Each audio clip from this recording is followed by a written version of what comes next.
Hey, what's going on, y'all? It's your boy Martez, and coming at y'all with another Tez Talk today. I'm sitting here with my guy James Lett, How's it going? a phenomenal individual. Man, we're just sitting here chatting it up, man, just about growth and expansion and all kind of aspects in life. We two brothers, that from Indiana. We're natives of Indiana. You from Indiana, right? Okay, cool, man. And grew up, man, just having no direction really. Our parents kind of tried to guide us the best way they could. But in all actuality, there was no way without us getting out of our own way. I want to just have a video today, just briefly talking about, just that, man. He encouraged me to just start the video. And this is off the top. But can I do it off the top? I always do off the top. It's in the spirit, It's always in the spirit, man. Man, James, just real quick, bro. Just kind of tell you briefly about kind of what you got going on, man, and how do you plan to, impact the next generation. Yeah, absolutely. So for me, growing up, I always had this notion that stories can change lives. And that was just because when I was in high school, I did theater, right? And I used to come from this music background, and I did a play called The Laramie Project, and Westboro Baptist Church came and protested it. And it was the first time where I saw people who were completely opposed to the play and performing and seeing them cry in the audience and change their decision. That changed my life. And so I thought about how can I use that in my day-to-day life to help businesses? How can I use that to help people? And came in terms with digital marketing. Because I normally come from a sales background. I was like, yeah, I can do sales. I'm really good at it. I can have these one-on-one conversations, build relationships, build rapport. That's cool. But if I can have that same conversation with 1,000 people at once, I can help more people. Man. And that goes for anything, not just digital marketing, but that goes for financial services, for business, for anything that has to do with money, and not necessarily just acquiring it, but knowing how to efficiently get it and grow it. Right. Phenomenal. Oh, wow, look at this. Oh, okay. Incredible, man. Have y'all heard that those are some nuggets right there from my guy, bro. Just like that's it. When you think about it, it's just that simple. And just your impact, man, your knowledge on that, on your marketing, is just incredible. And for all the business people that are watching this right now, man, hit this guy up, man. He's incredible what he do. And I'm not just trying to boast his head up, man, but he has a knowledge that many of us don't. Okay, so just go ahead and just make it happen. There's a question, man. He asked me that he wanted to document, man, and many of you know who I am and kind of what I stand for, and we'll go more into depth about that a little bit later, man. But what's that question that you asked that This is my biggest question because growing up the way that we did, we know that a lot of communities don't have the guidance, don't have the budgets to be able to really put in what they want for not only themselves but their kids, their communities, their churches, their schools, anything like that. And so the question was, how do you explain to people who may not have a lot of money, right? May not be open to talking about money because they don't know how to grow it, they don't know about it, they're not comfortable doing that. How do you get your message to those people and make them feel comfortable knowing that you're talking to them about money because you want to help them grow their money, not because you want to take their money? For sure, man. So the first thing I want to start, when I sit down with people, man, is find out their money philosophy. Okay, like how do you view money? Do you view money as just a bill? Do you view money as how do you view that? Do you want to use money in a way? How do you want to use it? Everything aspects when it comes to money, and how do you view that? Okay, and that'll let me know how you use money, and that's I can guide you and coach you in a way where we can get a hold on that, so you can really just thrive in your financial journey. So ultimately we want to find out what is your thing.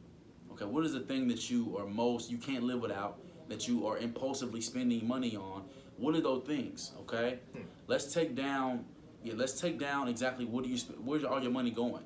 Let's allocate that money for you. Let's find out what you've been using it for. Okay, let's break it down. So if you're spending $400 or $500 on eating out a month, if you even chop that in half, you could potentially have some investments going. You can have more money coming in the house. You can have some insurance, so we don't have to go to GoFundMe's. Those things like that, man, that's what I'm talking about. I'm not trying to take anybody's money. I want them to understand the way you view money is false. And it's in essence, it's retarding your growth. You know what I'm saying? So you want to make sure you get to a point where you are in total control of your finances, and that's what I do, and that's kind of how I go about it. I go about it in a real way, just having a conversation.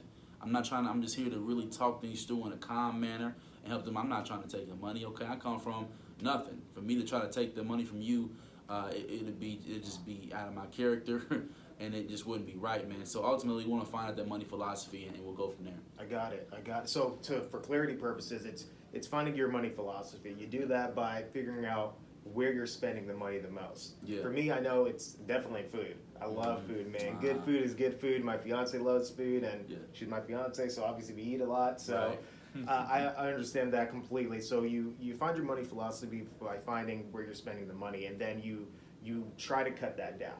Yeah. Right. It's almost like when you're in the gym. You're trying to build muscle, but you're trying to cut down on fat. You're trying to trim it up, and then you use it to grow it.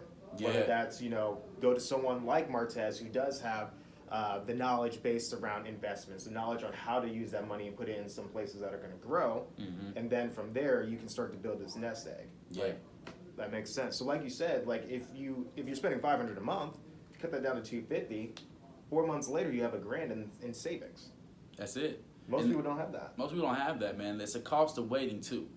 So if you are watching this right now and you are in your early 20s and you feel you have time, the worst thing you can do is wait.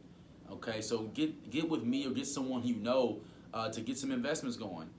We start as low as $25 a month here at my firm. And if you want to go somewhere else, that's fine. But let's get a handle on that, because the high cost of waiting could be thousands of dollars for you right now. So like I said, if you're in your 30s and 40s right now, you're behind. So let's go ahead and get some more. Let's get some money in there. Let's get these things in place for you, so you can retire with some dignity, so you can have a greater life, and you're not living above your means. You want to make sure you're living at to a point where we want you to have fun, but get your responsibilities and get your future, get a hold of your future. Because ultimately, if you don't invest money right now, you're stealing from your future self. If you think of it like that, man, you're stealing from your future self. And so another thing I wanted to add is, man, when we are, and I'm kind of digressing, but when you're going about this life, man, it's all about mindset. Everything is mindset. It's how you perceive the world, man. I want you guys to use your talents and use your passions right now to fuel something, okay? Let's think about you if you were, on your deathbed, okay? And there were 4 to 7 spirits around you, man. The spirit of, of talent, lossless talent, the spirit of, all the things that you wish you would have done, a lot of regrets, man. They're sitting around your bed, and they like, why didn't you use us? Why didn't you, we were here for you. Now we got to go to the grave together.